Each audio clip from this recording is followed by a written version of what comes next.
Hello everyone and welcome back. Today I will be showcasing my most recent build for simulacrum farming. This is just a showcase and not a build guide. This build is not complete and is focused around simulacrum farming at the moment, so it doesn't have all the links for bossing, although it doesn't have any problem clearing them as is. I will keep working on this build and post updates, including a temporalis setup and a budget build, so don't forget to subscribe so you don't miss any of the updates. This setup is extremely expensive, but if you apply some common sense you can get great results. I will go over all the gear and help you understand where you can cut some costs. Let's start with the passive skill tree. This is a clip from the stream. If you need some help or have any questions regarding this build or the ice shot one, feel free to drop by the stream and ask me anything. I am live every day except for Saturdays. Okay, let's move on to the passive skill tree. So basically here, crit damage bonus. Here for some LRS, elemental damage, and then we go here for the crit chance and bonus when crit recently, so that's always active. Then we have the controlled metamorphosis with a massive ring. That's pretty much a must, I would say. It's like 25 div, I think. And then you allocate the pure power, crit chance, and lightning quick. This one is pretty much useless. And then you can allocate this one as well for some max mana. Then you go chain, some intelligence, spell damage per max mana, and then max mana. This is pretty self-explanatory. Then cast speed, some more intelligence, crit chance. This one reduces the crit damage bonus, but it synergizes with this one.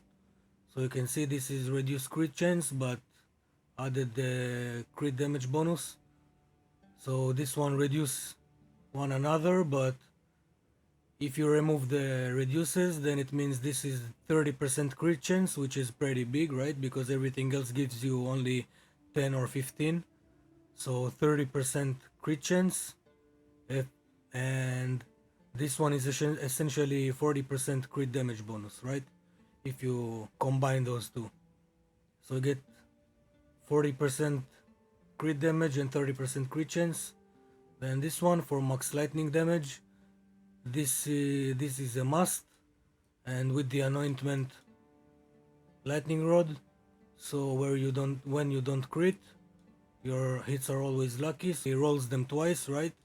So basically like you hit the mob twice and then he takes the higher number and applies it. Since the, let's see, like lightning damage, you see it's from 6k to 137k, right? So basically it can roll 6k and then it can roll 137, so it rolls twice and then applies the biggest number. So these two are a must. And some crit chance and crit bonus. And Arcane Surge, 1% Arcane Surge per max mana.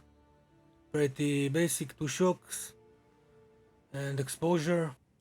So, and here also crit nodes and against the darkness, 1% max mana per small passive, so you want to allocate all these small passives, right, for extra mana. And 4% intelligence, you can only get these two. And this one doesn't count, but this is crit chance and increased damage when you crit, and we basically always crit, right? So that's always applied, and once we have enough points we can allocate this, so 40% more LA damage when you crit, so it's always active. And yeah, for the jewels, very basic, spell damage, crit damage bonus, cast speed, LA damage. That's what you want to be looking for. Maybe magnitude of shock if you like bossing. And I got some resistances on mine because I'm lacking resistances, and one of the jewels should have mana on kill. I'm not sure which one is it, but here you want mana on kill somewhere, right? just to sustain your mana a bit easier. So 1 joule is enough. Maybe if you have lower mana, then you'd want to use 2 of those. So mana on kill, and this joule plus 2 to a level of spark skills. This one is pretty much expensive, so it's not a must. Let's head over to the gear. For the wand, what you want to be looking for is spell damage, lightning damage, maximum mana, cast speed, plus 5 to all lightning skills, and crit chance. How to cut costs on this guy? Get around 70% crit chance, plus 4 here, around 25 cast speed, max mana as high as you can get, lightning damage, spell damage. Now you can play with it, but I would say keep the spell damage, and instead of lightning damage you can get gain percentage of damage as extra lightning damage. For the helmet, high ES, resistances and intelligence. For boots, some movement speed, high energy shield, resistances and intelligence. Gloves, high ES, these ones are kinda low, but what you wanna be looking for is high ES, intelligence, resistances. Belt, ingenuity, you don't have to get 80%, you can get like 65, 70% is fine as well. Now rings, I'm using the dream fragments, but again you don't have to use it. You can get something like this, right?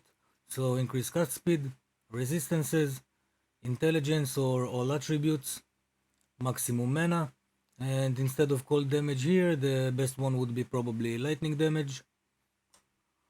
Amulet, maximum mana, increased maximum mana percentage, plus level 12 spell skills. You can also try and get projectile skills, it will only affect spark, but it's also good.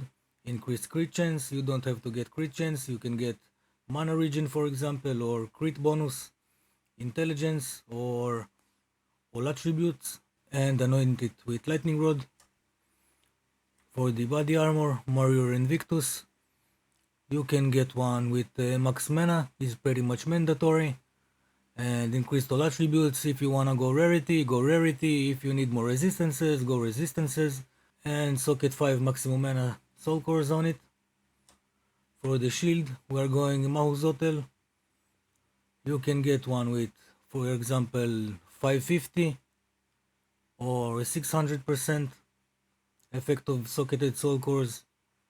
We can use max mana. If you need some rarity, you can drop one max mana and socket in one rarity.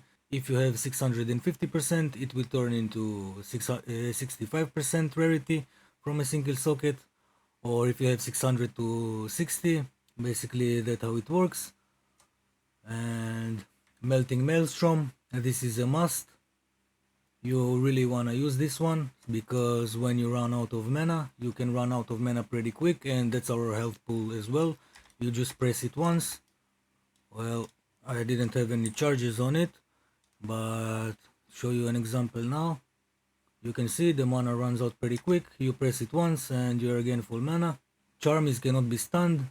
Okay, let's move over to the skill gems. As I said before, this is a work in progress, so I don't have anything besides these two skills. Everything else we are not using right now since we are only farming simulacrums, but this build is a work in progress. For Sigil of Power, you take Persistence, Magnified Effect and Wind Wave. How to get Sigil of Power? You want to get it from your second weapon, from the staff. This is the only way to obtain it. What you want on the staff is plus 6 to a level of spell skills, some intelligence, mana, and the rest doesn't really matter. So for Spark, considered casting, Arcane Tempo, Acceleration, Inspiration and Lightning Mastery. Also Archmage. If you don't have level 21 Archmage, you can just put Lightning Mastery in here and then use Rising Tempest on your Spark. So like you can see, it basically does nothing, but when we attack, you can see the DPS goes up. What it does is more elemental damage for each skill used. So if we are using Flame Wall as well, for example in bosses, This is even better than Lightning Mastery because it gives us basically more damage. And that's about it.